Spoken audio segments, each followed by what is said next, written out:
You're listening to the Pace Radio Network here at paceradio.net. The views expressed by the individuals during this broadcast are their own opinions, and they may not be the same as those of their group or other organizations they may be involved with. All medical advice during our broadcast is not a medical opinion and should be checked with your medical physician.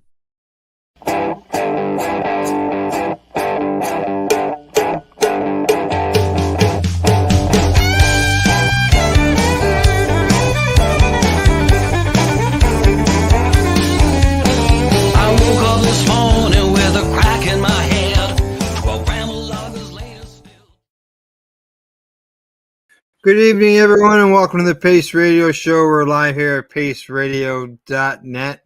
Good evening, Tamara. How you doing? Oh, I'd be a lot better if I could find a lighter. I have this all rolled up. I'm thinking, right on. I'm going to reach down, and now I can't.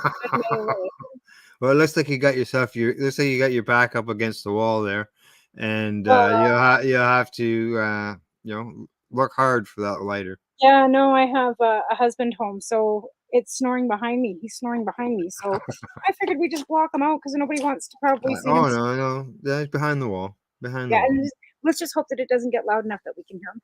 Oh. Sometimes it gets pretty loud. Because you're still looking for that lighter? Yeah, it's probably my purse, which is across the room. But I've got to have one here somewhere. Like it just. You would think so. You're always. I'm always puffed on the computer. But I don't use my computer that often. Oh, don't you? I always thought you. No, I'm usually on my phone. I only call twice a week for my show and for our show. Hey, where did I put my purse? Lighter. Uh-oh. Be a lighter here somewhere. You go hunt for that lighter. I just got to hunt for my purse, and I probably don't know where that is either right now. Oh, yes, I do. You have to go get a dog. Get one of the dogs to get it for you. Oh, look at that. You weren't gone for long. No, because my purse was just hanging over there. So. Oh, and it's not in your purse, right? Oh, it'll be in my purse. It probably won't be. Oh, yeah. We found it. Found it. Now okay. We're back. All right. Did you want me to restart the opening again? Yeah. No, you're good. So you've been busy this week, I hear. Yes, I have been. So has yourself.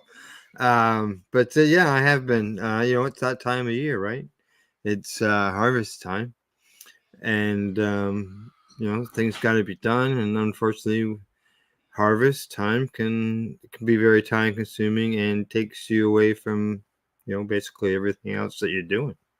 It's going to be a little quicker this time because you did some live trimming too, right? So is that? I did some live trimming. I did a little experiment with it last year, but I've all of my years I've always grown indoors, but now I have an opportunity to grow outdoors, and so I thought, well, this year that I may do some live trimming, which is basically trim the plant while it's still in the ground and still growing, but I wasn't fine tuning the trim. It was basically, clean it off, and then in order to make it so when I did do the final trim, after it hung for a bit, that it would be much easier. I've trimmed some in the past and this was years ago. With a friend of mine, and he was trimming some cannabis that had been hung and no leaves had been trimmed off of it, and it was a real mess. Yeah, you were talking about that last week. Yeah. We had done some dry trimming and wet trimming, and we tried to be different, but we always took the fan leaf off. Like most of my fan leaf would be off by the time it was time to trim because they get brown and they get yellow, and because they're dying. The plants in flower. Yeah. It's that time of year, right?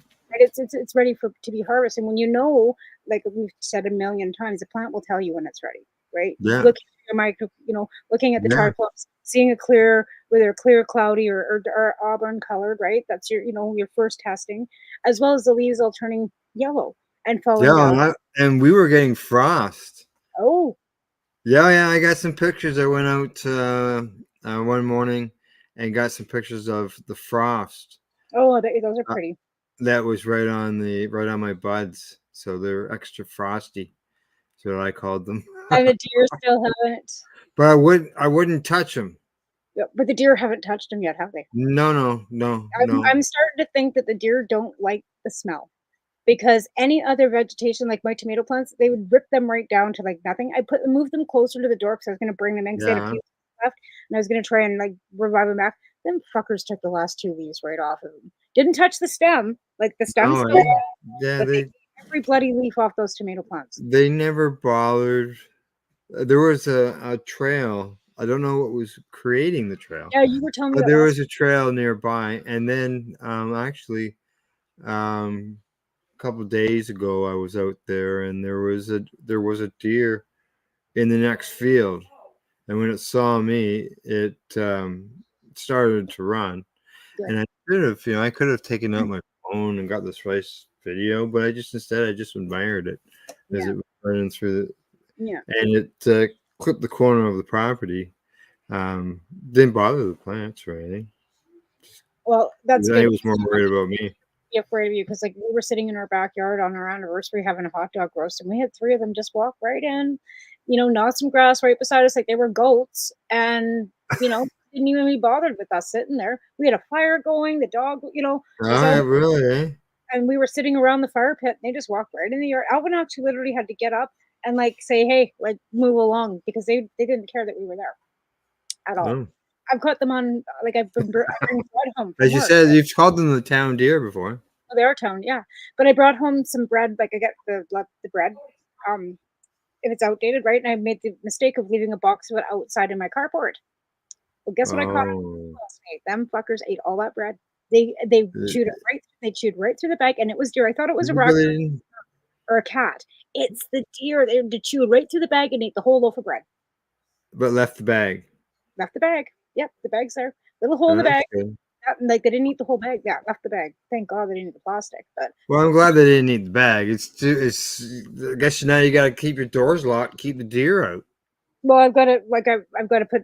I'm gonna have to wire around everything because if not, they're just gonna walk right through. Yeah. So hopefully in this next maybe next summer we'll be able to afford the 8-foot fence we've been trying to get around this house for the last 10 years. It'll have to be a It's tall got to be fence. 6 foot. We can only have a 6 with a bylaw, but we can put some lattice on the top to make it 7 because they can't jump 7 feet. 7 Yeah, feet's the number for them. yeah. They can, I see them jumping the fence around here all the time. So oh yeah, they can jump. They can scale 6 feet, no problem. 7 is their. and I know that they go under the fence as well. Yep. Yeah, I've seen that many times They're too. sneaky. They're like goats. I had to snicker when Russ and Christine got those 2 goats. I told them anything Oh water yeah, I seen that. they can get through. And then they built they had, oh my God, they think they're gonna have fun. Because goats they climb on everything. They're gonna wake up on my Yeah, roof because they would do that. They jump on the roof of our barn and like we have right. oil barrels. They'd knock them over, stand them up, and then jump on top of the roof. Like they're everywhere. And they're expected parents too. Have fun with that. I'm talking about the goats. I know. Okay. I know. And hopefully they don't have twins. Yeah. So I did the live trimming, and this year I did a little experiment last year. And so this year I decided that I was going to try it again and see what happened. And Wow. yeah, and I was really You sort watched of it like, last year too, right? That was huh? one thing. You watched it last year too, and I was like, "What the hell's he doing?" But then I Yeah. understood because you're growing outside, you're going to get the dust and the bugs and everything else, so you want to wash it. And I was thinking, well, isn't that going to take the trick? But it doesn't because the trichomes don't in water because it rains outside. Yeah, it rains outside, exactly. Now, I'm gonna say there is something. Obviously, if you look in this pail, you can see me dunking the buds here in this pail. You can see there's some plant material in there. Now, I did find after it was my 3rd plant, I could feel something on the very top edge of the pail. that would have came off of the plant, but I've also taken photos of lots of trichomes that are on the plant. So I'm not sure what I was feeling on the side, whether it's just the grit and the dirt and all that. Does But it feel like it's resiny? Like, does it feel like? no, You know what? I You know, even got to, when I was done doing my preliminary trimming, I get resin on my fingers. right, So I even took some peroxide, which is at full strength, not right. where it's diluted, where I got it diluted in the pail there. But I took it at full strength, and then I stuck my finger under the tap afterwards, made sure just to wash anything off, and my fingers were still sticky. Unlike if you did that with alcohol, the alcohol would wash off the trichomes. Yeah, they would. Yeah, Yeah. will peroxide wears off the trichomes? No, right? Well, see, according to the information that I It says read, hydroxin shouldn't. yeah, correct. And the fact that there was even one thing that I read that I don't think I misread it because I read it a few times, and it said it actually protected terpenes. That would make sense because it's not because it's used for infection, right? Yeah. Anything so it's not going to bubble up or remove anything if there's no infection, right? So hydrogen Mhm. peroxide will sterilize without taking off the trichome, right? We have And this dirt on it, whatever. yeah, Yeah. exactly. So And look at the it's color of that water too. The color is like almost well like here. a color, right? So what I did, okay, I my research said 1 cup of peroxide to 5 gallons of water. Right. And yep. And what I did was went half of that. Right. You know, here's just can you take would Legacy 420 be able to test the water to see if there was anything in it? I don't see why not. That maybe I don't know, you probably don't have the water left still, but maybe if you ever did it I'm another all time, and then I'm you all done. And I'm all okay, done. yeah, because I would like because then you could have taken a little sample of that to them, and then you'd know Yeah. whether you were losing trichomes or not because it would show Yeah. up in the testing. I wouldn't doubt, like, because they say to, just sort of gently do it. What I did within my research, I mentioned that the half amount of peroxide, but I also found a video from Jorge Chevier, the Grow Bible writer. I Right? found a video that was like 10 years old of him actually washing his cannabis. Yeah. And I Like I said, thought, what? it makes sense if you're growing outside. I totally understand it because you're gonna have the wind blowing and you're gonna have dust and all kinds of Hmm. who knows what the hell's blowing Well, through, even right? bird shitting. Well, that too, with pollution, like if you're anywhere near a chemical plant, because even when you're growing, you don't want to have any like incense burning or diffusers going or anything in your house if you're growing in your house, because that will all suck into your bud. Like I made the mistake once of doing that. I was running my diffuser while I was curing my weed, right? And then my weed all came Yeah, off tasting like perfume, right? So you yeah, have to be super careful with what you're using in your home when you're curing or you're growing because the plant will absorb everything that's in the air because that's what they do. They turn your air into oxygen, right? and yeah, So you know what I mean. The whole CO2 whatever runs through your plants. So whatever you've got in your air, your plants are going to pick up. So it doesn't exactly. matter whether it's cannabis or whether it's a farm. Oh yeah, like, I've Yeah, seen people grow in like this is years ago where they actually had like a deodorize your spray thing that went off every once in a while in order to cover the like smell, plants will suck it to right up. cover the yeah, Yeah. exactly. The You know, cannabis started tasting citrusy. yeah, absolutely. We used to use, well, they're called air takers, right? But they're an Yeah. ionizer, like an air purifier type of thing. And we would run them when we were growing before legalization of, like, before we even had medical Hmm. licensing to cut down and we have carbon filters and all kinds of stupid stuff. But you knew never to spray anything in the air because then your cannabis is going to taste like whatever you've got It's in your in the air. right? And even I find even if I've got like a large amount of cannabis around, Yeah, I put everything in jars all the time. Even the stuff that you kindly gift to the program that I'm doing yeah, goes directly into a jar, not out of the bag. I've got a great big huge one of those old pickling yeah. jars, and everything goes in there. and then it's sealed up because then I know it's in a glass jar with a seal on it. That whatever I'm doing because your cannabis that you're smoking even will pick up whatever's in the air because it's a plant. Even a bud will absorb that. It's like a sponge. Yeah. They smell like Now, smell like dog. now back to the washing of. Some people call it washing your weed. Okay. If anybody has a comment about washing your cannabis, go ahead. We'll discuss it. Yeah, But I would be interested because I think you're the only person I've ever heard that's done that. yeah, like I was blown away. So that's why I did the research. I started looking and seeing other people doing it, and I'm thinking like, what the hell, right? Because there's no way. So then, last year and the same as this year. Okay, here's an example of the pails. What I did is I dunked it in the pail on obviously the one on the right, the one you can see the dirt in it, the one that's brown. Okay. And then I dunk it in there. They say up to 30 seconds. I put it in, move it around a bit, pull it out, put it back in, move it around, pull it out. I don't time it. And then I make sure that the water runs off. Okay, you can let it run off, and then it starts to drip. Once it starts dripping, I go on to the next pail, and the next pail, the one in the middle, that one is a rinse. Do the same thing. Put it in. If you can, you turn it a little bit, pick it up, put it back in, but just don't. So the first pail's from the first dunk. Crack the one that's dirty on my right hand side. Do you change the water after every plant, or do you just continually use the same water? I did it after each load. What I did is I filled up a wheelbarrow and I brought it up. And once you're done dunking, yeah, I filled out the wheelbarrow and brought it up. It just sounds hilarious. It's like how much cannabis do you have? Oh, just a few wheelbarrows.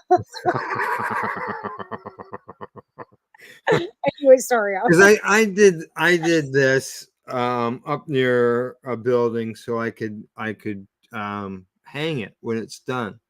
Right. Okay.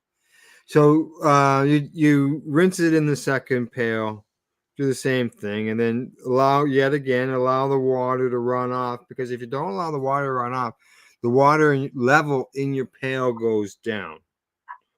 And when you allow it to go down, right, you don't have as much in it anymore.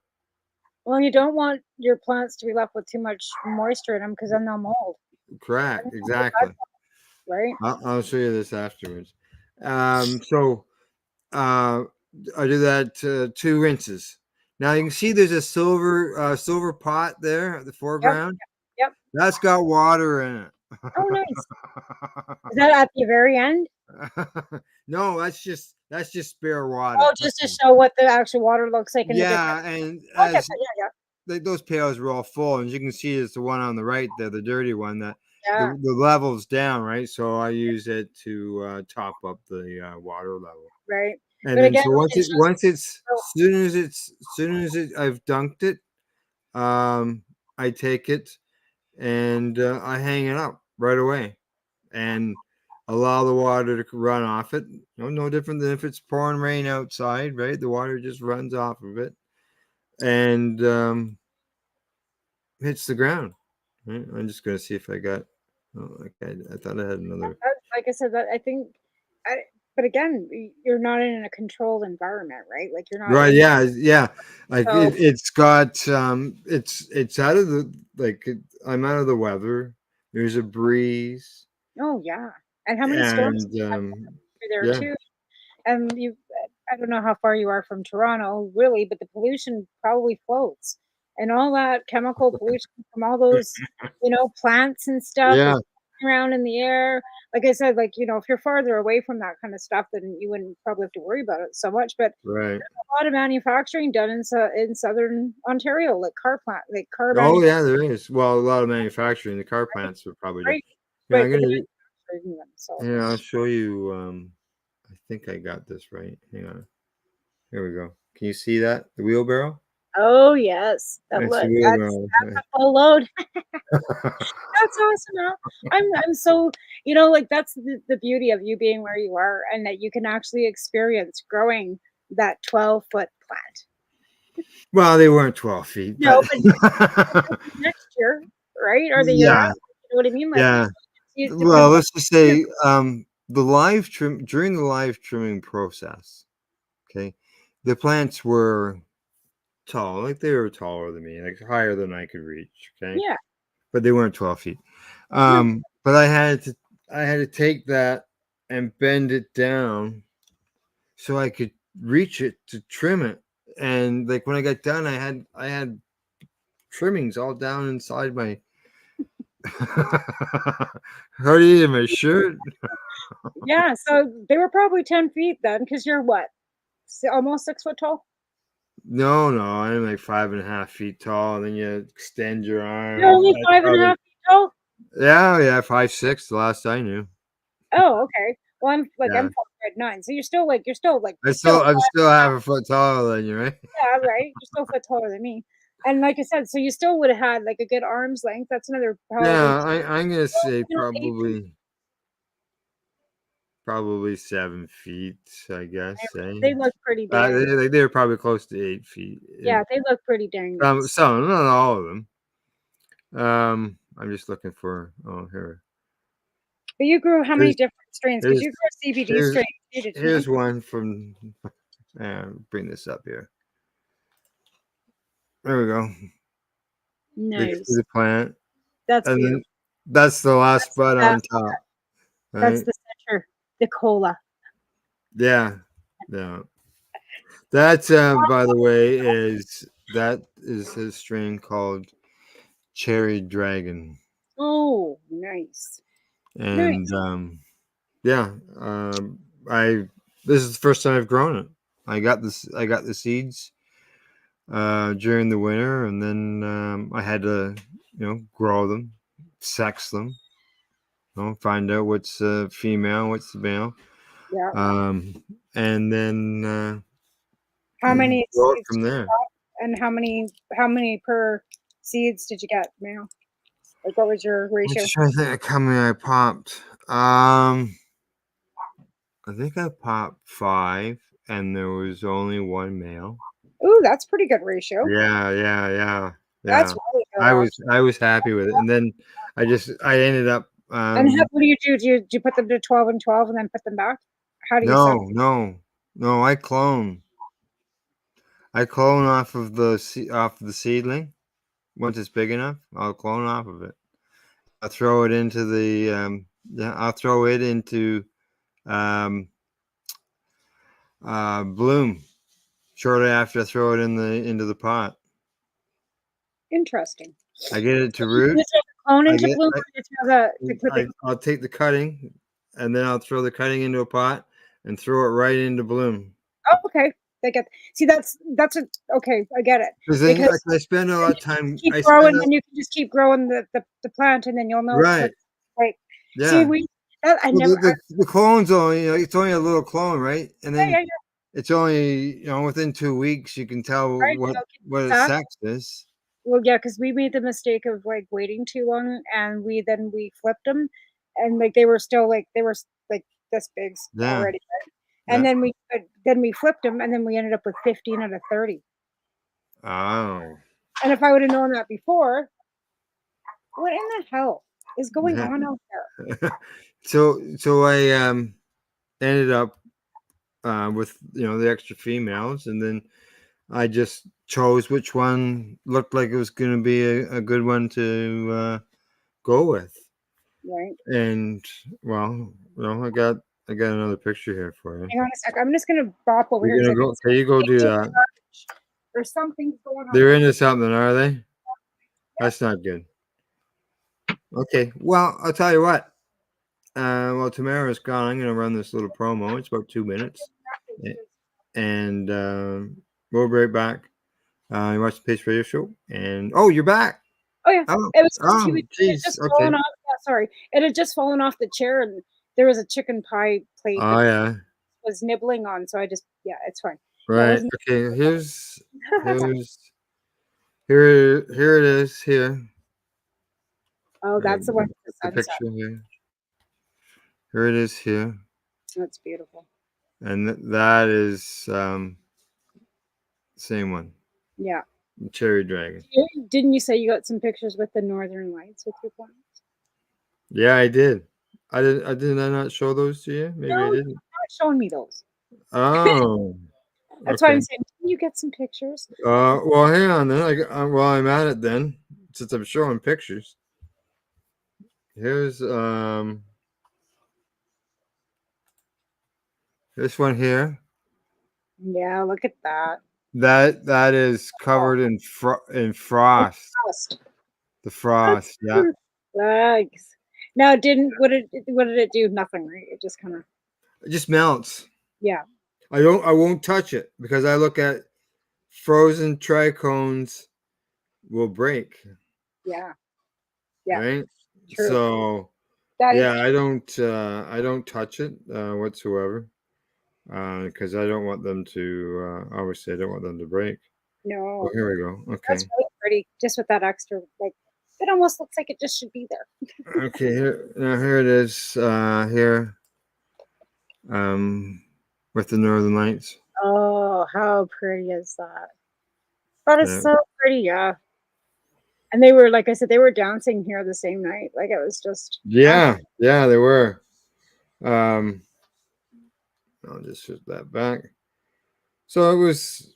I thought, geez, I'd never seen the Lord of the Lights before. First time in over 60 years.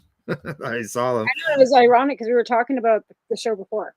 And then Yeah, also I see you posting that you got to see them, and I was like, that's so awesome. Because they're a bucket list thing for a lot of people. A lot yeah. of people have that on their bucket list. If, I they just, go to Greenland or up north to go see the ah, northern lights. So for them to be visible for everybody across the country this year was beautiful. yeah. It was. I thought, well, I'm gonna have to. I gotta run out in the field and in the dark and go to my plants and because it's my first time I see him, so it's the first time I'm gonna ever have an opportunity. It might be the only time I have an opportunity to get a picture with a cannabis plant in it. So Right? Yeah, no, yeah. I think that's, I don't know, maybe Mother Nature is trying to, tell us that we should all just quit being so cranky and unite. I'm showing myself to you. I'm dancing for you guys, trying to make you all happy. Why don't you just, reach out and all be happy? Yeah, yeah, yeah. Mother Well, Nature gives us little messages all the time. And we have to be, willing to take them. And I think the Northern Lights being seen by everybody across this country is Mother Nature saying, spread well, the fuck up. it created a lot of conversations and And um, everybody was showing their pictures, right? yeah, yeah. Then I was seeing safe from posting um, Pictures of the Northern Lights. Yeah. Northern Light pictures. Well, of course, you're always gonna have, the ones that were sleeping that did, missed out on it or Well, whatever. yeah, and it was only that was because normally it was late or it was like 2 o'clock in Yeah, the in the morning, morning. This was early. It was like 9. and this ended up being early this night. Mother's Yeah. Nature saying, like, I made myself visible for you all to see. Stop. Yeah, and it was the night before that. I was out there and I was see I could see something, but I wasn't sure. It was either the beginning of the Northern Lights or it was the sunset. But it was like 2 hours after sunset. So I was wondering, like, why would I still be seeing this glow back there over the hills? Right? And I didn't know anything about the camera thing. Oh yeah. Yeah. Not at Yeah, that time. they And really then I found out the next day, and I was like, "Oh, what the fuck?" think it was. Yeah, because you can look up and you can see, like, even here when, like, I'm in the middle of town, so I've got a lot of light pollution too, right? Yeah, But you can see, I like, as soon as I put my camera up, it was like, holy. And then the first time I saw them here, they were way more vibrant than they were the other night. Like yeah, they yeah. were like, I was sitting out back on a log, and literally they were all around me, and I didn't need my Mhm, camera that yeah, night. I didn't. Yeah, the first time it was amazing. And like I said, I'd only seen them once when I lived in on the farm, and once. yeah. I haven't been up north. I'd never, like, that was my first time. So seeing them here that one night, that was, That was pretty cool, eh? yeah. Before we go to break, I just want to wrap up on that washing of your cannabis end of things. I mentioned in the instructions said like a cup of peroxide, and I used half a cup instead. There's also options of putting baking soda and lemon juice in there. I just thought, hey, I almost was going to do it with just straight water. I'm thinking, hey, it's still going to Did you use cold water or warm water? They recommend warm. Lukewarm. Yeah, not. So I didn't have that opportunity. So what I did, which might be why I maybe felt a little bit on the pail, was I had to use straight out of the well, and I would let it sit outside for an hour and a half, trying to warm up. It was cold. Yeah. That might be exactly the why. Yeah, but I can tell you that there's lots of trichomes still on the plant when it was done. It was not a quick wash. I know that. Okay, when we get back, we're going to talk about what you were doing this last week and the CSP. And before we go, we got a message. Hi, Daryl. Daryl says, good afternoon. It's funny because Daryl has donated to our substitution program some amazing tinctures. All right. And, well, I mentioned that because I got one sitting right here. We'll get into that. We'll get into that when we get back from the break. Okay. Okay. Yeah. All right. We'll get into that when we get back from the break. As I said, we'll talk about that when we get back. You're watching the Pace Radio Show. We are live here at paceradio.net. You're listening to the Pace Radio Network here at paceradio.net. Limestone City Hydroponics is Kingston, Ontario's hydroponics shop. Take your growing to the next level and create the optimal environment with a tent kit, or maximize your yield with an ebb and flow flood table kit. Either way, Limestone City Hydroponics has more sizes and options to fit your needs. Are you looking for the power of the sun that adapts to your budget? Then look no further, as they have professional grow lighting. They have indoor grow systems that are easy and cost effective, with many options to fit your living space and lifestyle. Cultivate your growing potential. We have everything you need to succeed. And if you can't make it to the store, they offer local delivery to the greater Kingston area. Remember, when you're looking for experts to help you grow, then look no further than the locally owned Limestone City Hydroponics, 105 Sunderland Drive in Kingston, Ontario. Call them at 613-548-0420. Are you looking to get your medical cannabis grow license? Limestone City Hydroponics can help patients through the process of obtaining their license to grow medical cannabis. What's that? You don't have a doctor. If you meet the medical criteria, Limestone City Hydroponics has a nurse practitioner who can assess and provide medical cannabis prescriptions. What are you waiting for? Contact Limestone City Hydroponics at limestonecityhydroponics.ca or call them at 613-548-0420. What do you find at paceradio.net? People advocating cannabis education. Enjoy the buzz of legalization with Campbellford Lifestyle Shop. From lights to plant nutrients, books, consumption accessories, and more, we've got all your basics to grow or consume cannabis. Visit our info center or take a look at our piercing services and body jewelry, now available in-store through Campbellford Lifestyle Shop, 17 Bridge Street West, Campbellford. Are you looking for non-stop, continuous cannabis and psychedelic programming? If you are, then turn your browsers to 420radio.ca or paceradio.net, where you will find the 420 Pace re-rolled Saturday. Everything gets started at 8 a.m. Eastern Saturday morning. Cannabis edibles are an effective way to manage pain and other ailments, especially when you deal with your trusted partner, Legacy 420, in Tyendinaga Mohawk territory. You see, we lab test every product on site to ensure proper dosage every time, which is critical when consuming cannabis edibles. All Legacy 420 edibles are made by our classically trained baker and chocolatier, and we also have super tasty vegan options. Our baker has been in the industry for 25 years. She's also a chocolatier. Everything from savory to sweet, your chocolate bars, brownies, butter tarts, you name it, we make it. Talk to our knowledgeable Cannatex about our incredible variety available. Give your trusted partners a call. Legacy 420 out on your road.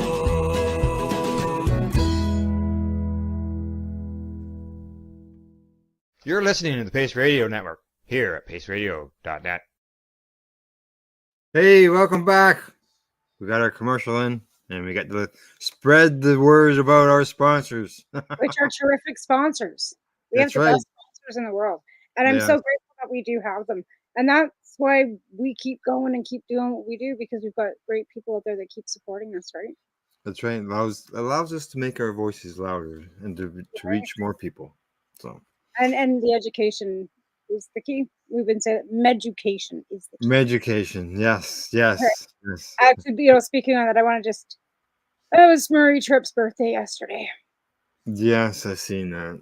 Yes, exactly. And 3 days ago was Michelle's Anniversary of her. Yeah, I was trying to wear anniversary. I was saying, because people think anniversary is a celebration, right?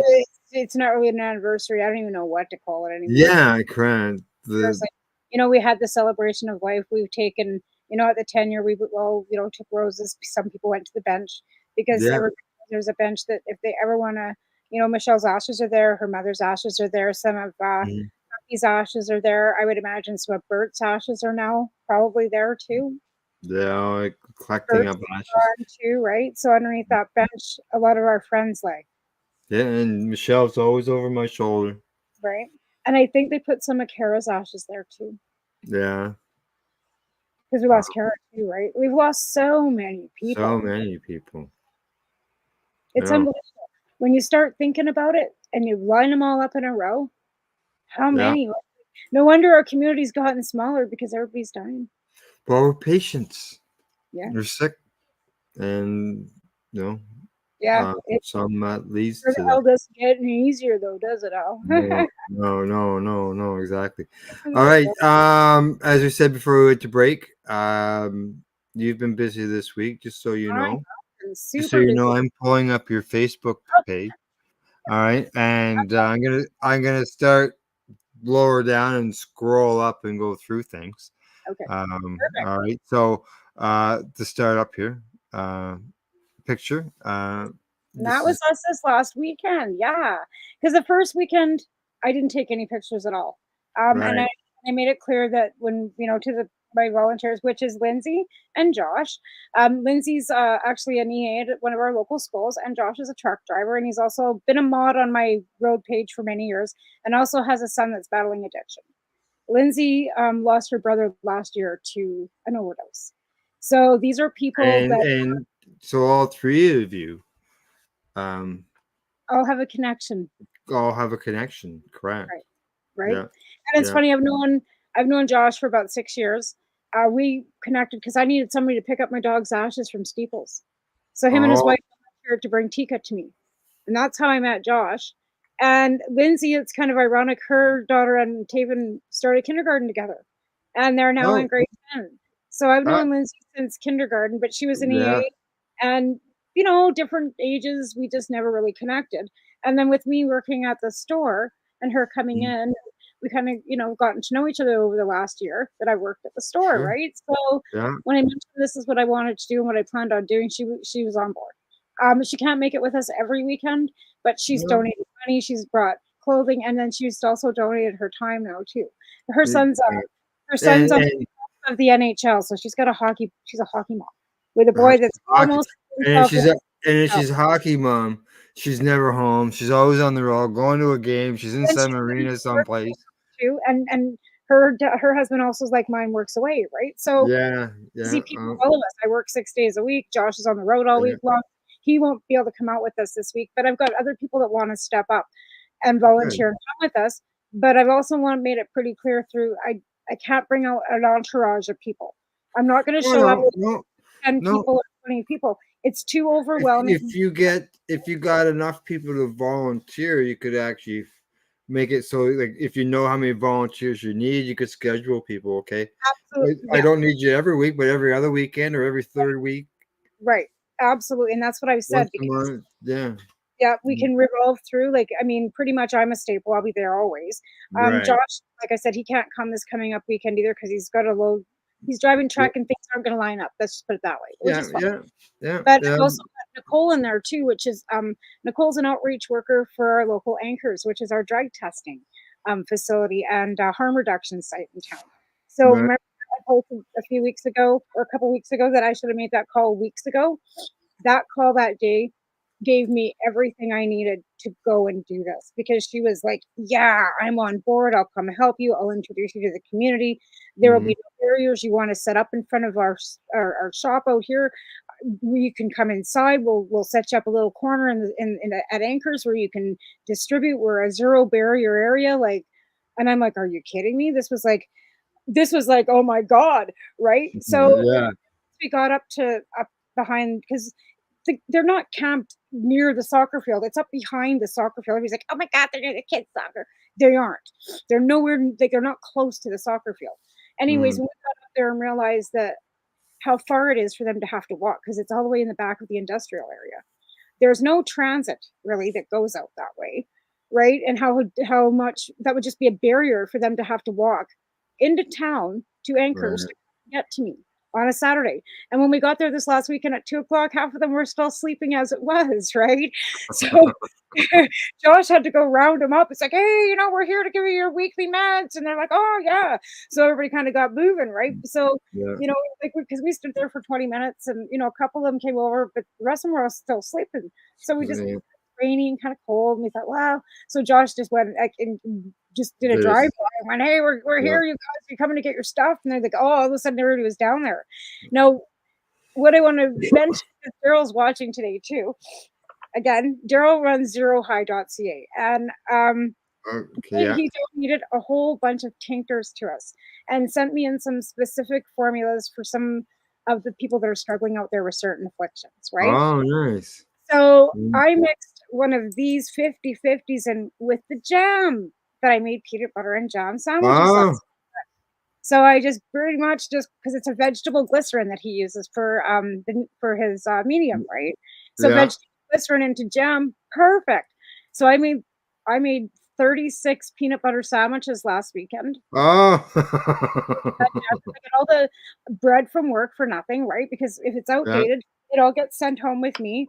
And I had gotten a big bag of bread and I'll get all the outdated chips. So I had chips and I had just enough, like I had this half a big jar of like strawberry jam that was just, it was just perfect. So I poured a whole bottle of that into the jam.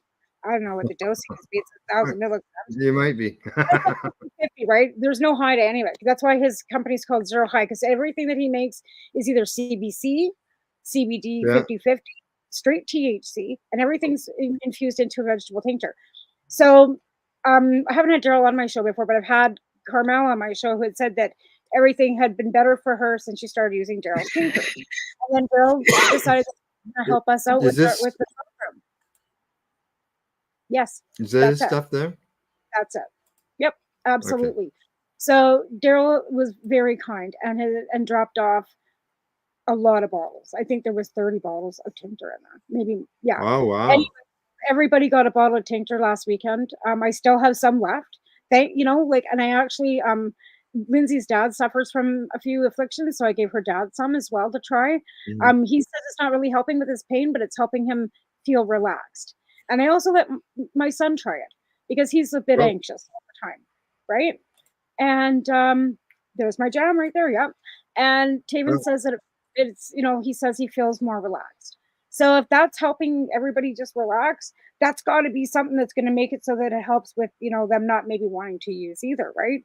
So they had this jam, plus they all got a bottle of that. Anybody, like I handed them out freely because that's what it's for. I don't get the stuff to hoard it. Just like when I get cash donations, I went and spent that big cash donation. I got another cash donation today, and I plan on spending it on meds.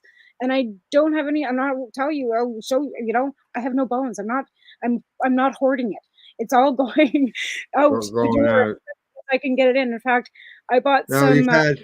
You've had some donations. Well, from your past employers.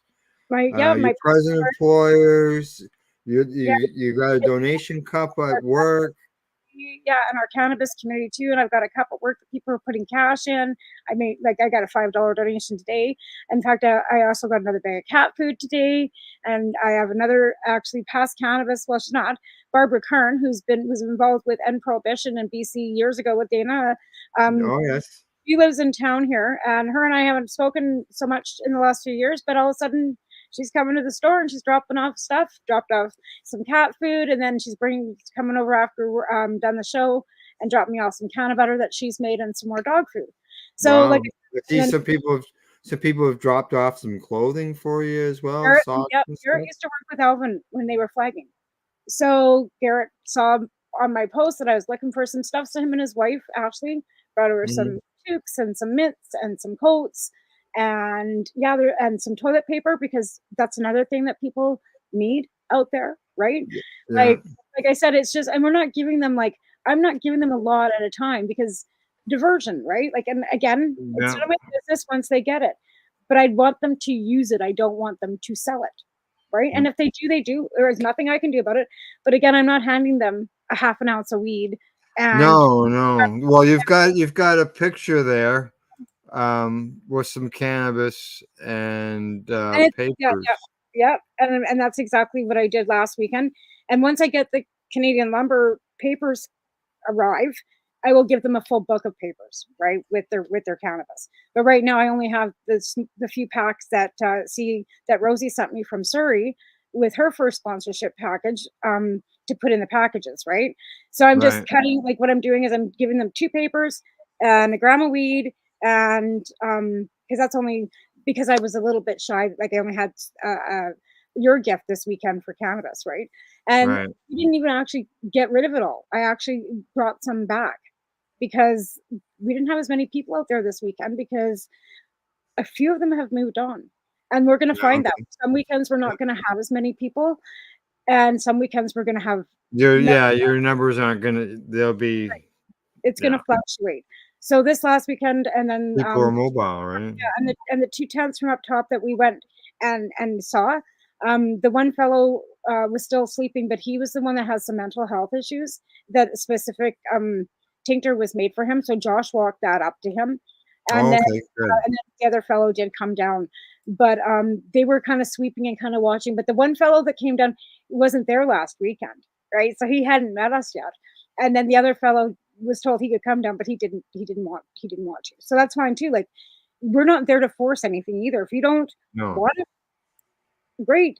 But if you want to come and grab a toothbrush and some toothpaste, we've had razors and shaving cream, and we brought women's feminine products this weekend too. And so all that kind of things, because like I said, when you're using, sometimes you don't think of those things to buy either, right? Like those aren't top priority. You're not, always thinking, and if you've got mental health issues too, you're not always, thinking of these things, right? So like I said, we're not there to clothe them and feed them. We're there to feed them some meds for free. This is not costing them you're not selling it to them. No, there's no money exchanging hands. None. Like none. And give them a little comfort. Like I said, I took out little packs of miso soup with a cracker, like in a baggie, right? Because they can boil water. They've got fire. They have access to boiling water, right? Cup of stuff that just gives them a little bit of comfort, right? Like, like, I don't know, munchies, chips, and a couple chocolates, like an apple. Like, well, at least with the soup, there's the benefit of a warm beverage at this time of year. Right, and I'm like hot chocolate too, like little packets of hot chocolate. Any of those are the things that I'm kind of looking for donations. And like I said, when I've got cash, if I've got enough meds for a while, I will use that cash to buy things for that kind of stuff too. Like I said, I bought the other things that you can use. Right, absolutely. Like, I was able to get a scale that was $10. When did this digital scale cost $10? I mean, I remember spending a heck of a lot more on that. So I had, because my scale died on me. I'm like, okay, and I don't want to just be eyeballing, because I don't want anybody not to get the same amount, because that would be an issue too, right? Like, you don't. Oh yeah. How come you gave so and so more than bigger bud last time than what I got? Yeah. Right. So I don't want to have any of that. And like I said, we had another lady last weekend drop off the leggings. She used to own the Cozy Leggings store in the mall, and they're all lined leggings. And then we had Oh, nice. so and a couple coats. Like I said, we're not there to do everything for them because they've got No, the street angels here but too. They've you're got going there. You are interacting with people. yeah, If you've got the stuff and you've got the room, yeah. you I can just pull take up it with my to car and we just your go back the and cannabis substitution part to help people with the addiction is yeah. what drives you, and you've been there, you've spoken with them, and you've heard their stories, and And actually, one of the fellows up there, his mom came to see me today, and oh, yeah, because she had seen him after we'd been out there the first time, and she came in to thank me and oh, dropped off some geez. stuff for the program, and yeah, and he told her how much it had helped him, and yeah, so Good. that right there will make Yeah, me you're getting the feedback, and it's even pretty well firsthand my feedback there. little worker from Anchor, she was out there the next day after because they have a work program through this other program where they can work and they'll pay them cash $25 if they want to come and help clean up an area or whatever, right? It's a work program they have for them in town here. So she went out the following day, Sunday, and worked with them, and they were all just happy and willing to do stuff and no, Mhm. yeah. And she goes, "It's making a difference." I said, "That's all I needed. That's all I want to hear, right? Like I don't care. Like it just has to make a difference for some of them, right?" So Yes, yes, it's yeah, rewarding exactly. It does. and super humbling. Let me tell you, because and if anybody thinks it can't be done, because even the girl like Lindsay that went with me, she's one of the town people that kind of flips and flops about, oh, they're bringing them in and kind of being a little bit, like whatever, right? Yeah, thanks, Daryl. Right. And Nice, yeah. to her, yeah, I said like, wait till you come out there, your eyes are going to be opened. And we got out there, and every single person that was out there was somebody that she knew, Wow. Our eyes were most definitely opened. right? Yeah, Yeah. yeah. So, and there's one fellow out there that has cancer. He's got bone cancer, Daryl. I didn't know that till I got out there. Anyways, he's got a pit bull and he's not using, and he has a job, a part-time job, because he can't leave the dog for too long, and they can't leave their tents for too long because they'll either get taken down or stolen, or their stuff will get stolen, right? Yeah, and then he's leaving, so he's having to leave the dog in the tent, And he or can't, obviously right. leave So it with yeah. somebody that's So there. he's trying to work Who part-time, knows? but he can't find an affordable apartment for him and the dog. And that's Yeah. the issue. And he Oh, said I he's can. in the tent till he dies because the dog comes before anything else for him. And I Yeah. get that because I said the same thing. If I ever became, I'd live in my car. If it was my dogs or a place, I'd live in my car with my dogs. Because And you got a lot of dogs. yeah, I don't know where I'd sleep because there'd be no room for I don't. You may have to fit up on the dash. Thank God I'm small enough I could. Yeah, I know. Before I said that, I thought, okay, hang on. She can fit up there. She's not I very big. slept in the windowsill when we were at the Lost TY because there were so many of us jammed in that room at the convention Mhm. center. Tamara slept on the windowsill because it was a cushioned windowsill that the window went out and like so I could look down and like I was out over top of like the city. So I Yep. was on like we were on like the whatever 25th floor of the convention center and I slept in the windowsill in the window. Yep, Really? in the window. Ask Debbie, she'll tell you. Don't 'Cause roll over. It's a long ways well, down. though the glass is pretty, and I didn't, yeah, like, but yeah, no, Yeah. it was a beautiful view. It was great because there was somebody in the room that I wasn't a fan of. I was until I met her and got to know her in that room that night. Anyway, I got to look out the window and ignore all the bullshit that was going on behind me, That's good. That's good. That's and I good. was right looking at the CN Tower. It was perfect. Okay. Yeah. Now before we got 6 minutes here before we go to break. And before we do that, I see you have a post on here that you have been offered some free seeds. And you got to wonder, how can seeds help people who are fighting addiction and homelessness? Well, we need people to help us grow extra cannabis so that we can stay sustainable because this addiction problem, as much as I wish that I'm only going to have to do this, for a certain short period of time, A month or don't kid two, right? yourself. This Yeah, is not no, going to end, right? no, And we're not going to be able to save everybody. In fact, this might not work for everybody. It might work correct. for some and not for others. Some Yeah, people just might not want to. And I get into arguments with people because they figure that they shouldn't have a choice. And I'm like, they have just as many rights as we do. Whether you like what they're doing, uh, they have just as much rights as every other Canadian. They're not criminals. Using drugs is not a crime in Canada. It's just not. In any province, being a user of any drug in Canada is not against the law. Possession is against the law. possession is the But law, using correct. is right. And the reason why we took it out, another reason why, is people get killed if they're caught for a small little bit of drugs, and the cops want to press them and press them, and they end up ratting out somebody and ratting out the wrong person. That person come back Mm, because people have died by yeah. ratting certain whatever, right? So this system that we've got doesn't work, period, when it comes to drug use, because drug use isn't always a choice. And everybody that thinks that it is hasn't seen a doctor and been on opioids for more than Yeah, 72 hours and had to put them down because a doctor said, sorry, we think you're misusing your drugs and we're not going to give you any more. And they cut them off cold turkey. They don't wean yeah, them, they just chop them off. And that's the correct. I think a lot of people, when they look at the addiction issue, are probably thinking back of the days of prohibition, of of They've everything, got a where narrative going on. We've got these conservatives talking about drug dens. We've got a Chinese conservative out MLA out in Vancouver talking about the Chinese opium dens that they used to have, and Mhm. they're making it into a bunch of propaganda that's like, and like I said, the drugs are worse, but East Van's no worse. The only difference is we got social media out there, and the drugs have gotten worse, a lot worse. They're not really even drugs anymore. So to be fair, we have a huge problem all Mhm. over this country, not just in British Columbia. Oh yeah, it's all Right? over. It's not just in Canada either. No, It's it's we got a worldwide. big one in North But America. we also So can look at the Swiss model where you've they actually do with the safe supply where people work and function quite normally, still consuming, and that's what we tried doing here. yeah, It there are just didn't people, work. It just and it just it it just got out of hand. People were using in public.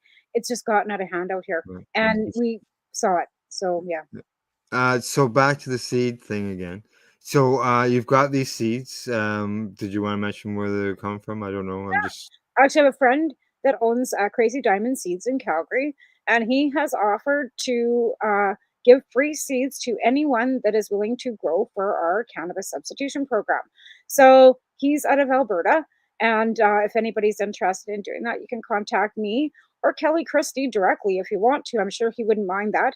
He's not on the computer very often, but you send him a message on here, and yeah, and I would imagine that yeah, he would yeah. probably. Like you said, contact directly to yourself, And and when I speak for me, I'm also speaking that this needs to be done, and the sponsorships and the donations need to be rolling in to every CSP.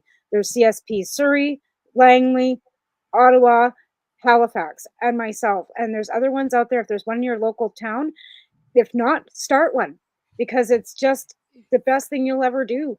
But again, like I said, if there's you other can, if you other and if you can't do the actual hands-on physical work, due to other commitments, then try to get involved in some other way, yeah. through donations. And Uh, it doesn't have to be substantially large. It can be $10 or it can be $2. yeah, I or don't even less. someone wants to make some butter and send you some butter.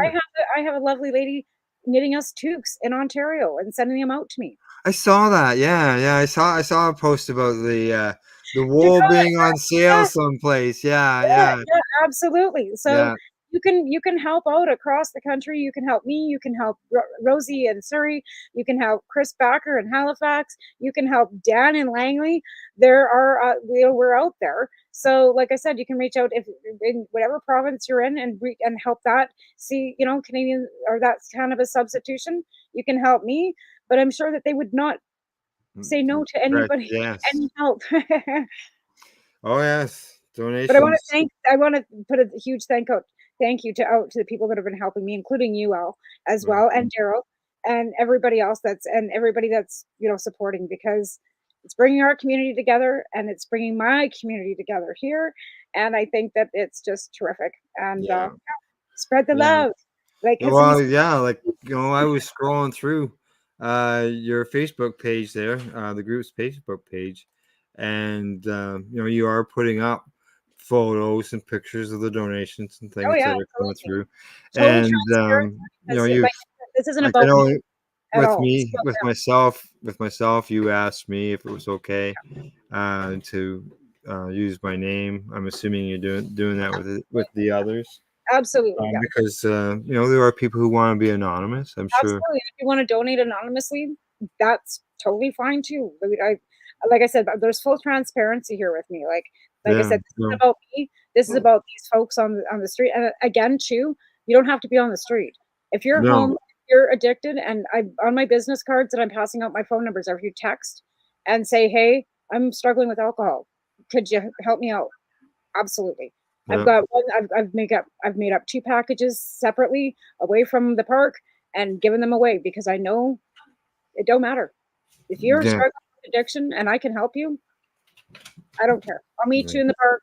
I will drop off whatever. I'll leave it in my mailbox.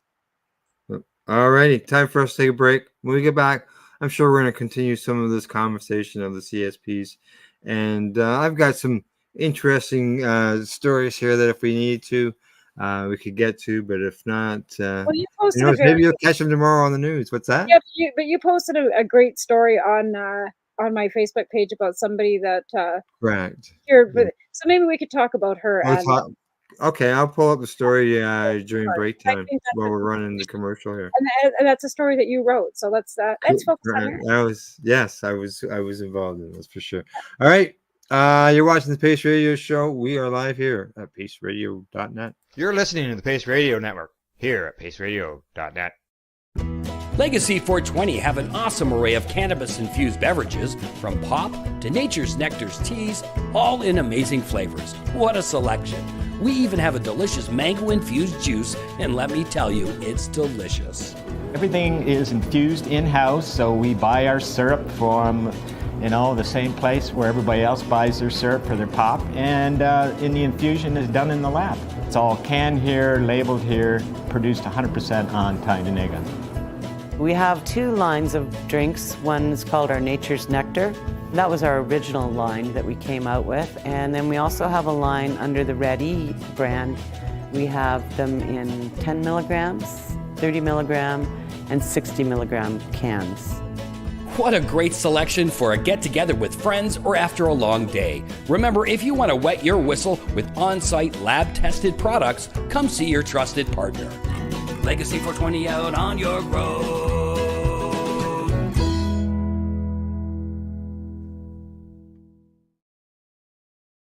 Campbellford Lifestyle Shop. Open Monday to Friday from 10 till 7 p.m. or by chance.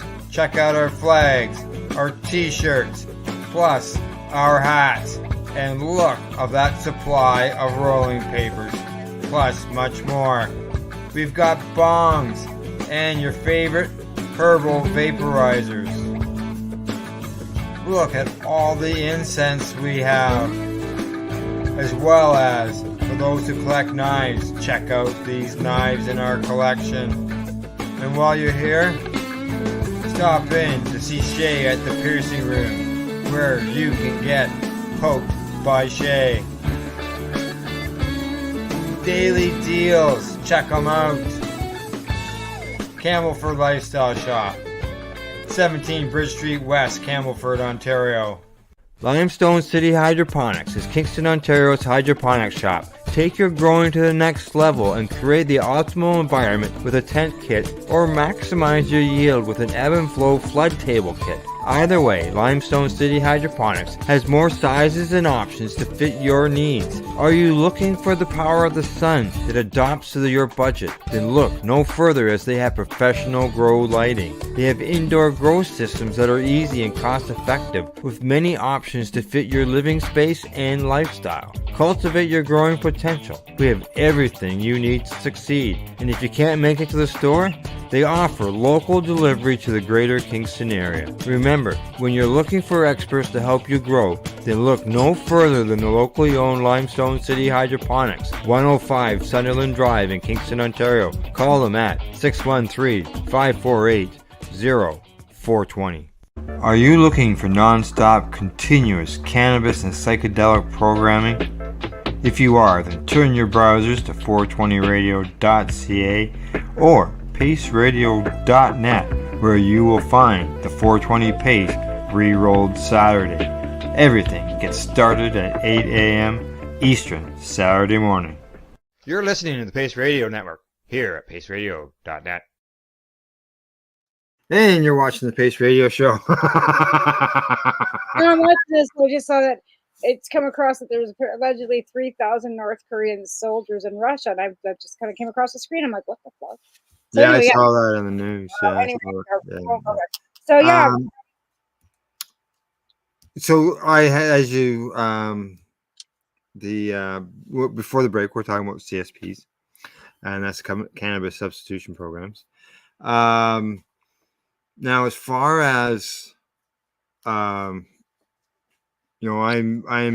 able to donate, so I donate and gift you some cannabis in order to help people. And last weekend, some of it.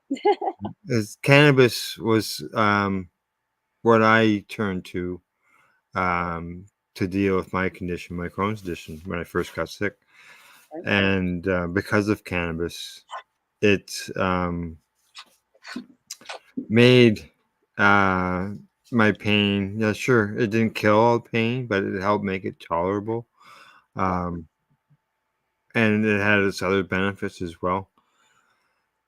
And the big thing that I looked at it was the fact that because of cannabis, the only time I've had a prescription for an opiate drug was while I was hospitalized. Never while I've been out. And actually, the first time I was hospitalized, they gave me a prescription of Oxy to take home. I took that same bottle of pills back to the pharmacy. 3 years later, was just 6 pills missing. Yeah. I just used cannabis. So cannabis, it kept me from requiring to need opiate drugs, and I hope that others can benefit from the cannabis, so that I can help gift so they can stay off of opiate drugs. Right. And not become a stat. And that's what I didn't want to become, was a stat. Right. And that's the thing, like, some of these people have had accidents. In fact, we had a fire here this last week, and we lost a young man in that fire. And that young man, it was like, the place was called a drug house, a trap house, like, but this young man had been in a car accident and had a head injury. He wasn't the same kid he was before the head injury. He was still the kind-hearted kid he was, and he got taken advantage of a lot. So he had a lot of people flopping at his house, and first, with the pain and the head injury, and hooked up with the doctors, and the doctors got him all hooked up, and then it was like, oh, you're abusing them, and then they cut them off. Once a doctor even gets a sniff of the fact that he thinks you might be abusing them, they don't wean them, they just chop them. Got them off. Yeah, and actually they changed the formula at one point there as well. Well, they got too, right? Yeah. And again, like when they give them methadone or Suboxone, methadone is just a synthetic form of heroin. Well, yeah. I look at all opiates are all synthetic forms of heroin. And with the safe supply here, I know they're getting Dilaudid, which is the same thing that I'm prescribed for my arthritis, for my pain. That I take never, like, unless I'm like buckled down and can't move my shoulders, and then I do everything in my power not to take it. I got a bottle sitting here that I haven't touched, but again, I've got them, but that's what they're using for a safe supply. So, I mean, I just, I think cannabis substitution is a lot better substitution than Dilaudid for and Dilaudid's not going to bring anybody off meth. That's a whole different ballgame. Whole different stuff. As we mentioned before the break, I was involved in writing an article for Treating Yourself magazine. You can see them over my shoulder as well.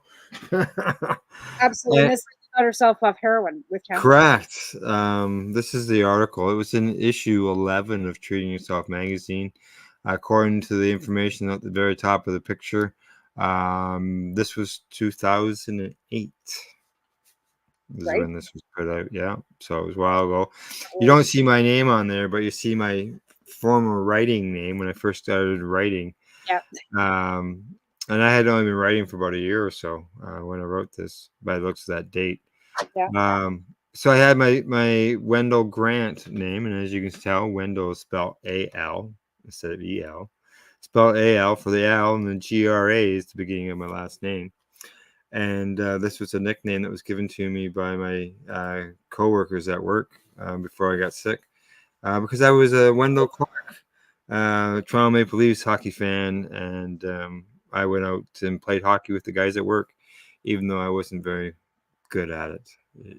So yeah, it's as long as you were having fun. That's all that matters. That's right. That's right. So Linda is a friend of mine. She helped out a lot. I got to meet her through a mutual friend, and yes, Linda has a background, as I can read it right from here. She said when she wrote out, her thing of it, and it was 15 pages. And she said that, let's see here. I'm just trying to see when her journey started. Oh, here we go. Here. She says that she grew up in the streets of Toronto, which is where she learned to be a survivor. And she quoted Survivor. At approximately young age of 15, she started becoming an addict. Her first experience was with meth, speed, and then it was on to heroin. She said, for many years I tried cannabis, but at that time it was recreational.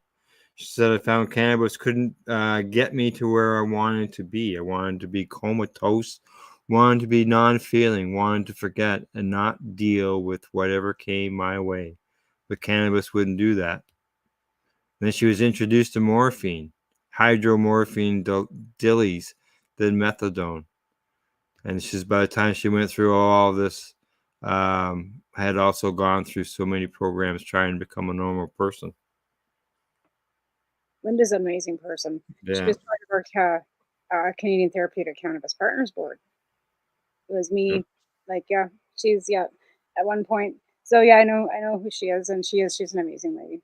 Yeah, she's gone through, and at this time she had gone through 2 rehab sessions, 2 rehab clinics trying to deal with stuff. She's right. Cannabis doesn't take you, if you've got trauma and you've got that kind of pain and stuff going on. Cannabis doesn't make you forget. Cannabis actually relaxes you and gives you some perspective and creativity and focus and some pain relief. It's not a escape drug. I don't know anybody who would use it. I know my brain works pretty fast as it is. She said that she used methadone. She said, which had been used for pain relief as well as drug relief, was preventing me from feeling any pain. While I was using methadone to break one habit, it was really substituting one habit for another. Yeah. She says this was worse, though, as eventually the stuff goes directly into your bones. And she says this was the beginning of me of using hard drugs. She said she had to find a way to get rid of the methadone. Yeah. And that's hard to wean off of. So that's why they put they put more people on Suboxone now because it's a little easier and it doesn't have such hard side effects, but it's still gross. Mm-hmm. I've never had to use either myself personally. Again, like my addiction was cocaine, the same. Yeah, she called her detoxing while on methadone. She called it my nightmare on Elm Street. Yeah. She went. It took her 2 or 3 years to go from 80 milligrams of methadone a day. At 2 milligrams a month, she was dropping it. She got down to 4 milligrams when she walked away from it. Yeah, and that's tough too because you're still going to withdraw. Yeah, yeah, and she ended up because I participated in this as well. going and working with the Toronto doctor, addiction doctor.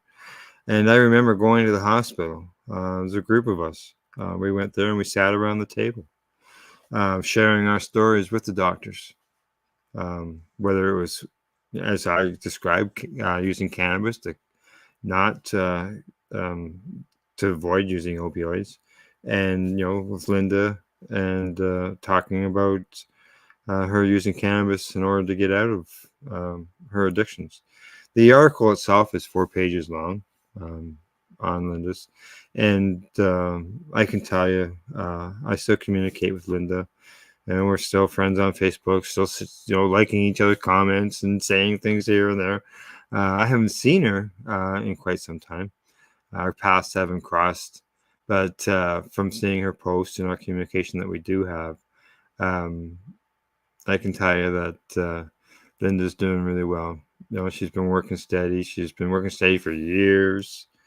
Relationships and all that with family and everything is all, it was being able to get away from, using the cannabis in order to detox. Being part of the program. I wouldn't say it's not the only part, but it is part of the program in order to.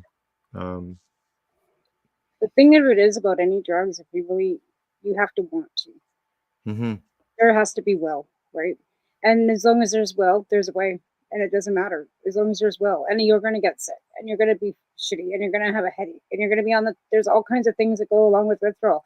But it doesn't matter whether it's street drugs or whether it's pharmaceutical drugs. Like, I couldn't just be taken off the pharmaceuticals I take for my attention deficit now either. I would go through the same type of withdrawal symptoms as anybody coming off heroin. I'd be sick, I'd be shaken, I'd be sweating, have a headache, I'd be sick. You can't, once you start putting stuff into your system like that, it doesn't matter what it is, you have to wean yourself off. Yeah. Even friends, I had to wean myself off that crap. Yeah, and Linda was growing her own cannabis in order to deal with her problems, her addiction. And she was arrested for that. As she said, she got arrested for growing my medicine.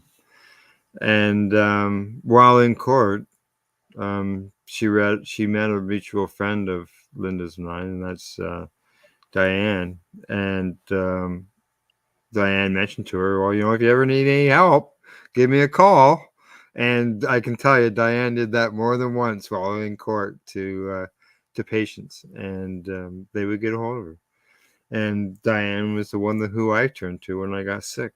Hey, how can I get involved in the medical cannabis program? And that's just what Linda did. And she went and knocked on Di's door and learned all about the program, and got involved. And over the years, Linda was involved in the treating herself when it came to the expo, or when it came to dealing with going to the non-cannabis events, such as the International Home and Garden Show, or Canada Bloom and Garden Show, something like that. There's all these different home shows and wellness shows, but they're not cannabis events.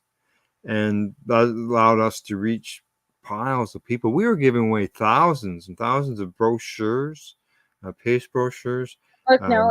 The magazines. We gave away free Treating Yourself magazines at every show. I wanted them until my basement flooded. Yeah, until your basement flooded. Yeah. I had all that. They're available online. You're available online for a free download. TreatingYourself.com. When Marco was shutting everything down and was offering whatever full sets of the whole thing, I had him mail them. I think you mail me out some more after that too. I've mailed them to people. People mention something on Facebook. It's just a paper piece of whatever material. But I don't know. Like I said, when I first got involved with cannabis, it was Calgary that embraced me. Calgary, it was the Fagans and Kelly Christie. Yeah. Mentioned about the seeds, right? Kelly ran actually for the Green Party 3 times against Stephen Harper, right? Oh, really? Sure did in Stephen Harper's riding, no less. He sure did. Calgary. Sure did. Yeah, Calgary, right? And then when you meet Kelly, he looks like Rob Zombie. So big beard, right? Like he's been in a couple films as a biker. It's funny, but Kelly's a very good grower and a patient too. And Yeah. again, the one that's offered to give the seeds away, and he has always been that way for as many years. So Mhm. no, they embraced me, and then it was the crew in Toronto that embraced me before the crew in Vancouver. Well, I guess it was kind of simultaneously because I was kind of stuck in Alberta. So, but the first real trips that I actually made was out east to protest and get my licensing and do all and meet all everybody was in Ottawa. So that was my first real trip when I started being an activist and an advocate was out your way. Yeah. Yeah. Yep. My Wow. licensing came from Ontario when I first got my doctor signing. Yeah, actually, about an hour is north of me. And I Maybe stayed with 45 minutes. this really, cool lady named Kim Moffat, and yeah, we hung out, and Vicky took me there, and yeah, I had a great time. I mean, Yeah. I met some super really awesome people, made some great connections, and we're still friends. Like I said, like you, like we're still on Facebook. Might not Yeah. talk all the time, but every once in a while it'll be, hey, how's it going out there? Like, like I've got What's friends going from on? coast to coast, like, like, but again, we all have busy lives and we do what we can to Yes. Yeah. again, these substitution programs is a way for us all to reconnect again and reach out to your community and donate if you can. If you can't, just Mm. share it, just pass it around. Yeah. Yeah. Yeah. Can't and like I said, every dime counts for if you're having to purchase. The guys at the coast are a little easier off. I think Chris would probably need as much help as I do because he doesn't have the access like I do, and or like I don't have the access like Chris either, right? Because we're kind of stuck in the middle of the provinces, where the guys at the coast still have access, a lot better access than we do. Why they're helping me too, because they know that I don't have the access out here. Yeah. So a lot of the purchasing that I did with the cannabis and the cash and stuff that I was donated all went out to the coast because I can't access that kind of stuff here. Oh, okay. Yeah. Yeah. Now as far as Linda, the wrap up, something here that she says, it involves helping others. And she says, I'm not a criminal.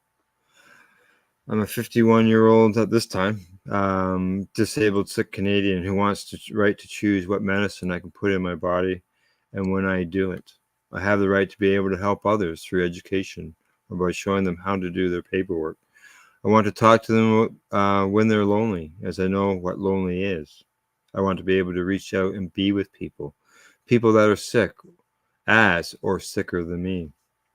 I just like to help that lady earlier. I wanted to help more people. I got that chance a while back, and that's what she went on to do, and she does. Yeah. Like, Yeah. I know I could do an update with her. I'm sure, and it'd be the whole story would be something that would probably open up a lot of people's eyes because I've had people say to me, "Just let them die." Yeah. Lock them up. Put them in jail. Force them to get better. That's what I'm. And This new program, they're going to force incarceration on them. Good. We don't want them on our streets. They're stealing from us. You should hear the shit I hear. It's just horrible. yeah, and it's just so sad when I hear that. Just let them die. Yeah. But like I Yeah. say, they've got just as much rights as we do as Canadians in this country, no matter whether you like what they're doing or not. I'm not saying that it's okay for them to steal. It's absolutely not. I don't No, correct.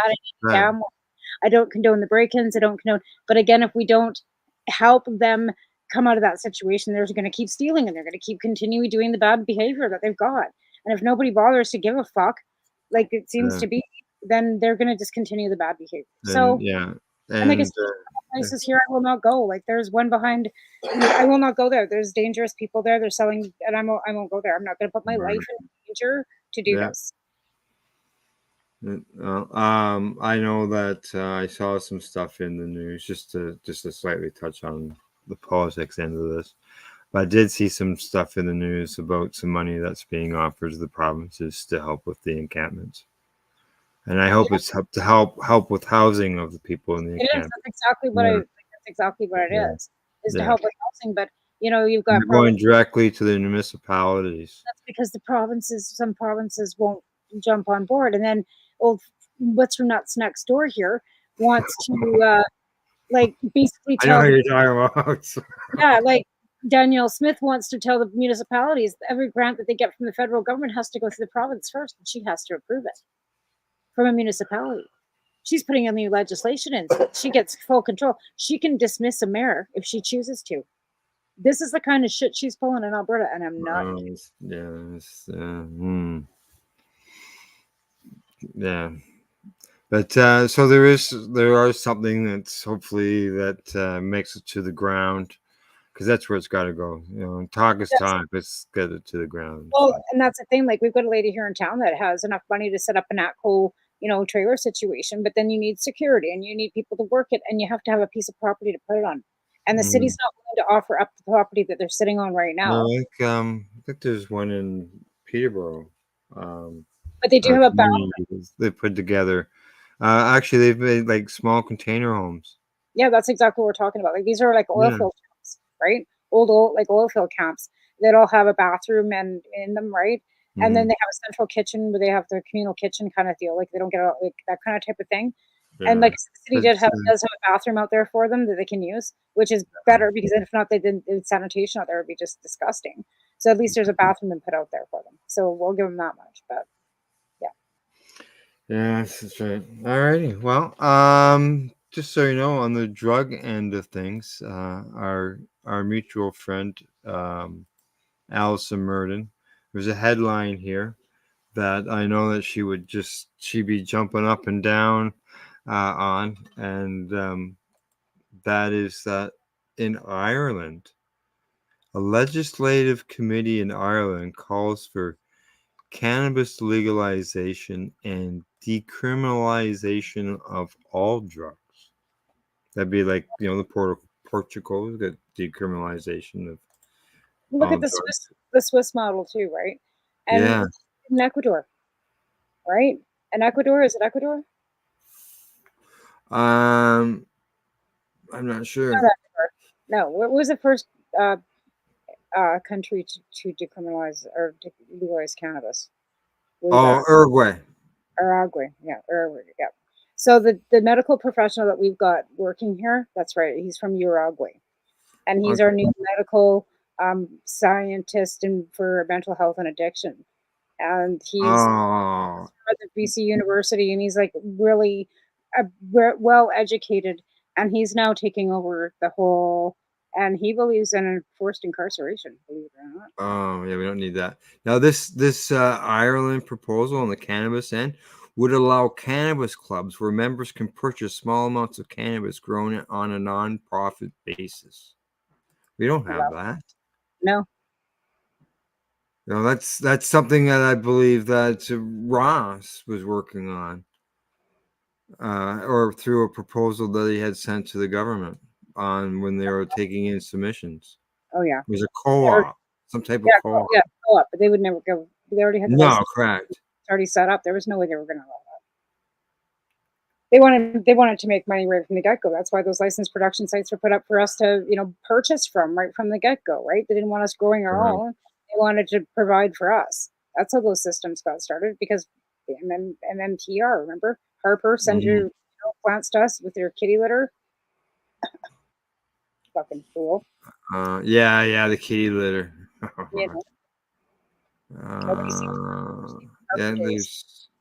There's recommendations in there to deal with stigma, harm reduction as well.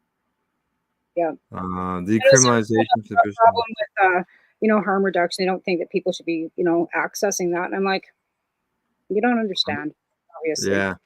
It says that it says here the decriminalization of possession of personal use should apply equally to all illicit drugs, and while people should be offered all supports and health services that are required, no person should be criminalized for not availing for supportive intervention. Right. Well, that takes the stigma off of it too, because that's the thing. They're not being, yeah.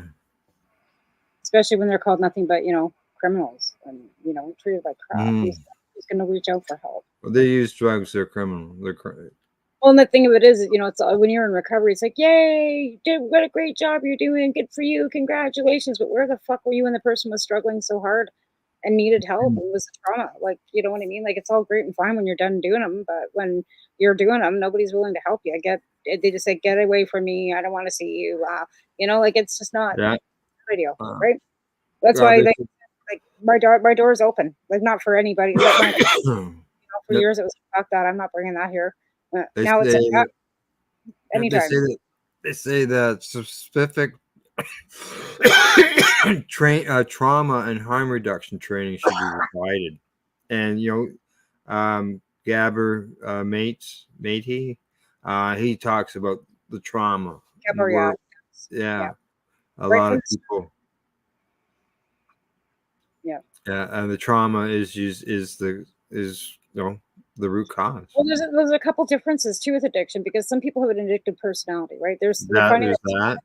There's also the genetic tracing that, prior with parents or grandparents with alcoholism can be passed down genetically, right? They're finding that within the science that's evolving.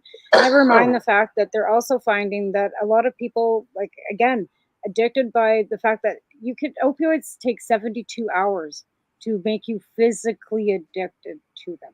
So once the body's then physically addicted, and if you stop taking things and you're getting sick, you're going to be looking for whatever it's taking to make you feel better, right? Yeah. So there are people that are, so like I said, there's differences along the way. There's trauma based, and then there's medical based, where they've been put on opioids for an injury or whatever. Even some antidepressants. Yeah. There's other drugs that these people are using too. What's that one? Xanax, right? 15-year-old girls are all hooked on Xanax. Xanax is an antidepressant, right? But if you don't need it, it gets you high. Kids are using Ritalin. Okay, Ritalin is something I was put you deficit, right? But if you don't need Ritalin, it's a stimulant, so it's going to get you high. Well, similar effects to cocaine or meth, I guess. Like, that's what side effects. Exactly. But if you're attention deficit, that's what they prescribe you to slow you down. So I've taken Ritalin. It doesn't get me high. It makes it so that my leg doesn't twitch. You remember? You were the first that I said, Al, this is the first time my leg hasn't been moving in my whole life, right? So so again, like, there's pharmaceuticals that do get, you know what I mean? And if you don't need them, and then you've been taking them, and then all of a sudden you're stuck on them, like, it just leads to worse. And then they brought up, then they've got fentanyl and carfentanil, and who the fuck knows what else is. We're having the Quaaludes. Right? Yeah, where's the news, man? Let's just take some, peyote, and at least it's natural. All right. So, for us to wrap up here, how can people get a hold of you if they want to gift, donate, help out, volunteer time, so on and so forth for Cranbrook substitution? Yeah, Facebook. We have the Cranbrook cannabis substitution page on Facebook, or you can just reach out to me via Facebook, because I've got my phone number on the cards, just so that these people, because most of them just have text. People are living out at Moyer, if they can't even have access to a phone or anybody, so you text me. I'm not giving them out my email because I don't have time to be checking 60 different. I'm not going to put an Instagram page up and all these other pages up. I don't have time for all that shit. Right? I'm too busy begging stuff and begging for fucking money all week to, and then I'm going to be baking and doing other things if I don't have. You need somebody to create some social media for you, and to be the person who interacts. Well, I think Facebook is good enough, because, like I said, technically, somebody could cause issues, and I don't want to wrestle with that either. I don't need any RCMP coming and telling me I can't do what I'm doing. That's why I'm going out there to them and keeping it kind of on the DL, just in a small community kind of thing, right? Except for donations and stuff, I'm just kind of asking. Spread all over Facebook. Well, I mean, again, spread all over Facebook. But again, like I said, I'm not gonna. And you have talked to some people, and that are happy that you're doing that. Where they could obviously have a different look on things, and that might be their personal opinion on things, not their right. And again, this isn't money exchanging hands. This isn't trafficking. This is gifting, and like I said, it's just something that I feel we should be doing. Mm-hmm. You know, so I'm just doing it. Gift an ounce. Gift an ounce. Yeah, no, I'm not even giving. Like I said, we're not giving them even that much. Like it's, you Yeah. know. Oh, yeah. You can't. Yeah, I understand. Yeah, As no, far as what you're giving the like people on yeah, the ground, yeah, you're not giving them an ounce. What I'm suggesting to and people even who Rosie, like Rosie, people who like, want a gift, they can gift you an oh yeah, ounce, you want and to give it's me up not to a 30 grams? Yeah, absolutely. yeah. That's that legally can be gifted, right? For sure. I know Rosie does a lot of baking and stuff herself because people will gift her stuff, and then she does the baking and the cookies. But she works full time too, right? But she's going out and in Surrey, and it's working there too. Like it's really a good service out there as well. So Yeah. again, like I said, And they're if you can cheer somebody up, you can change maybe their outlook and lift their spirits, right? yeah. Well, like I said, last weekend we had the infused peanut butter and jam sandwiches, and we Yeah. had some cookies because I had some pumpkin spice cookies dropped off by another friend. So we had some cookies for them, and we had some lovely cannabis for them, and then we had the tinctures for them, and like I said, we had toothbrushes and we had blankets. We had Yeah. all kinds of goods, for them. Yeah, and moments before we went live on the air, you got a buzz. So Yep. we And should go so you can finish that conversation that you were just about to get started before we went live. Oh So. yeah, no, it's all good. Like I All said, right. it's everything happens and it's all coming together. So it's good. Correct. All right. Other than that, anything else you want to say? All right, you can catch me and Daryl Monday on my show because Daryl's going to be on my show. Daryl Fay is going to come on from zerohigh.ca and talk about his tinctures and what he's doing, and we'll find out a little bit more about his what's going on. So yeah, that'll be Correct. Monday at noon on Cannabis and Coffee with Marijuana. All righty. And that is noon My time, Mountain Standard Time. Mountain So Standard that's Time. 2 p.m. Eastern Standard Time and 11 a.m. Pacific Standard. That's right. All right. Other than that, thanks to our sponsors, Legacy420.com, the Campbellford Lifestyle Shop, Limestone City, Hydroponics.ca, and At-Eze.ca. Thanks for everybody for tuning in. Don't forget, if you miss a show, you can always catch it later at paceradio.net. Everything's up on YouTube, plus all the links are at our website. And other than that, thanks for tuning in, and good night. We got a message here, just so you know. Have an excellent evening and keep up the great work. And Daryl, we will catch you Monday. All right, everybody. We'll see you all later. Bye-bye. Good night.